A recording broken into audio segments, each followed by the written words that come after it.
খুব বিপদে পড়েছেন? এমন সময় কোন শ্লোকটি বললে বিপদ কেটে যাবে? শ্রীকৃষ্ণের কোন শ্লোকটি চোখ বন্ধ করে 3 বার বললে সাথে সাথে ফল পাবেন, যে কোনো দুর্বিষহ সমস্যা থেকে মুক্তি পাবেন? এই প্রশ্নের উত্তরই আজ আপনারা পাবেন এই ভিডিওটির মাধ্যমে। নমস্কার বন্ধুরা, ঈশ্বর ভক্তি চ্যানেলে আপনাদের সকলকে স্বাগত জানাই। বন্ধুরা, বিপদের সময় যখনই বুঝতে পারবেন না কি করবেন, তখনই শ্রীকৃষ্ণের এই শ্লোকটি বলবেন, দেখবেন সকল সমস্যার সমাধান হয়ে যাবে। তবে এই শ্লোকটির সম্বন্ধে জানবার আগে আপনারা যারা এই চ্যানেলে নতুন, তারা অবশ্যই চ্যানেলটি সাবস্ক্রাইব করুন এবং বেল বটনে প্রেস করুন এই রকম আরও অনেক নতুন ভিডিওর নোটিফিকেশন পেতে। এবং ভিডিওটি দেখে যদি ভালো লাগে তাহলে অবশ্যই একটি লাইক করবেন এবং কমেন্টে সবাই জয় শ্রীকৃষ্ণ লিখতে ভুলবেন না। এবার চলুন জেনে নেওয়া যাক সেই শ্লোকটির ব্যাপারে। ব্যস্ত শহরের ব্যস্ততার মাঝেই জীবনের বেশিরভাগ কেটেছে সুদীপের। স্কুল কলেজের পড়াশোনা শেষ করে চাকরি পেতে পেতে অনেকগুলো বছর কেটে গেল তার। দিনকালের যা সমস্যা, তাতে চাকরি পেতে বড়ই সমস্যা হচ্ছিল তার। কিন্তু অবশেষে চাকরিটা পেয়ে স্বস্তির নিঃশ্বাস ফেলেছিল সে। কিন্তু হঠাৎ একদিন অপ্রত্যাশিতভাবে চাকরিটা চলে যায় তার। কোম্পানির ম্যানেজার কারণ দেখায় যে এখন মন্দার সময় চলছে, তাই বেশি লোককে তারা কাজে রাখতে পারবে না। এমন অবস্থায় বড় জটিল সমস্যার মুখোমুখি হয় সুদীপ। মাসে মাসে পরিবারের খরচা বেড়েই চলেছে, বিল দিনের পর দিন জমছে, হাতে টাকা কড়ি নেই।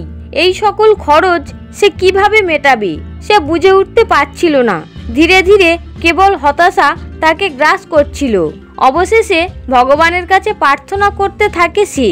ভগবানকে সে পথ দেখাতে বলে, এই সমস্যার থেকে বেরোনোর জন্য উপায় জানতে চাই তার কাছে। কিন্তু সময়ের সাথে সাথে সুদীপের ভিতর থেকে ঈশ্বরের উপর থেকে আস্থা চলে যাচ্ছিল। এক সময় সুদীপ যখন তার আবছা আলোকিত ঘরে বসে নিজের জীবন নিয়ে দুশ্চিন্তায় মগ্ন ছিল, তখনই হঠাৎ তার বাড়ির ডোরবেলটি বেজে ওঠে। দরজা খুলতেই অবাক হয়ে যায় সে। তার সামনে দাঁড়িয়ে আছে তার এক পুরানো বন্ধু। অনেক বছর হয়ে গেছে সুদীপ তাকে দেখেনি। কর্মসূত্রে সে এখন অন্য শহরে নিজের ঘর বেঁধেছে। কিন্তু সে হঠাৎ এইখানে কিভাবে? সুদীপের মনের প্রশ্নটি বুঝতে পেরে সেই বন্ধুটি তাকে জানায় যে অস্থায়ীভাবে শহরে ফিরেছে সে। তার অফিসের বদলি হচ্ছে, তাই এতদিন সে যে শহরে ছিল সেখান থেকে অন্য জায়গায় যেতে হবে। কিন্তু তার আগে সে একবারের জন্য নিজের পূর্বপুরুষদের ভিটেতে কিছুদিন কাটানোর জন্য ফিরে এসেছে। সে আরও বলে, এখানে ফিরেই সুদীপের সাথে দেখা করার জন্য তার মন কেমন করতে থাকে।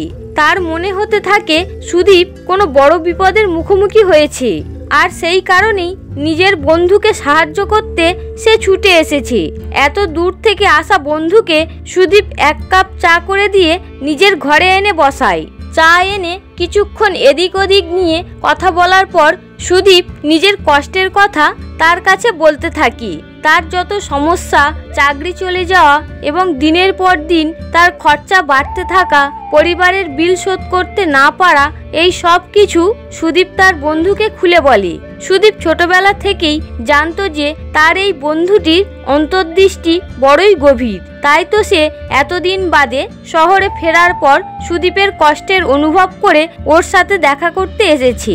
সুদীপের বন্ধুটি সত্যিই বড় আধ্যাত্মিক মানুষ ছিল। এই সকল ঘটনা শোনার পর সে সুদীপকে একটা কথাই বলে যে, দেখ ভাই সুদীপ, যতই সমস্যা আসুক না কেন, ঈশ্বরের উপরে বিশ্বাস হারাস না। ভগবান তোর সাহায্য ঠিকই করবেন।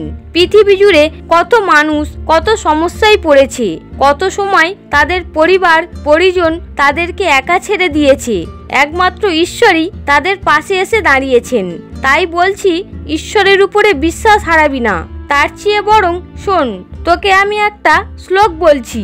যখনই কোনো কঠিন পরিস্থিতির সম্মুখীন হবি, বুঝতে পারবি না যে কি করা উচিত বা কি করা উচিত নয়, সেই সময় শ্লোকটি 2 চোখ বন্ধ করে 3 বার বলবি, দেখবি অবশ্যই ফল পাবি। আমি এ কথা বলছি কারণ আমি নিজেও এমন পরিস্থিতির মুখে পড়েছি এবং এই শ্লোকটি আমার জীবন রক্ষা করেছে।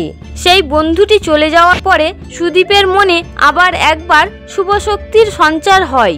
সে নিজের আত্মবিশ্বাস আবার ফিরে পায়। সে প্রতিদিন ঠাকুরের পূজা করতে আরম্ভ করে, মন দিয়ে ঠাকুরকে ডাকে, বিশ্বাসের সাথে ঠাকুরের কাছে প্রার্থনা করে আর চোখ বন্ধ করে 3 বার সেই শ্লোকটি উচ্চারণ করে। কিছুদিন আগেও সুদীপ ভেবেছিল যে তার সমস্যার কোনো সমাধান নেই, বরং পরিস্থিতি আরো কঠিন থেকে কঠিনতর হতে চলেছে। কিন্তু যেদিন থেকে সে শ্লোকটি পাঠ করতে শুরু করে তার ভিতরে যেন কিছু একটা পরিবর্তন ঘটতে শুরু করে। তখনই হঠাৎ একদিন চাকরির সুযোগ অপ্রত্যাশিতভাবে তার জীবনের দরজায় টোকা মারি।